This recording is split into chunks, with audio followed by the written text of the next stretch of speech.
तुझं काय चुकतंय हेच तुला कळत नाहीये. तुला वाटतं की मी सगळं बरोबर करतो तरी का असं होतं. याच संभ्रमात तू आहेस, बरोबर ना?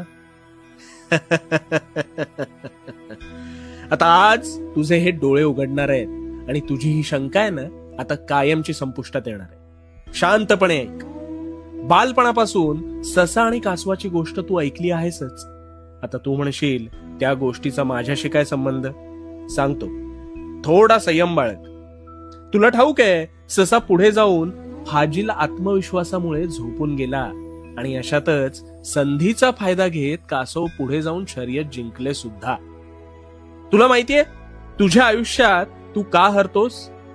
कारण कासवाकडे मी जिंकेन की नाही, मी कमकुवत आहे का, हा दृष्टिकोनच मुळात नव्हता.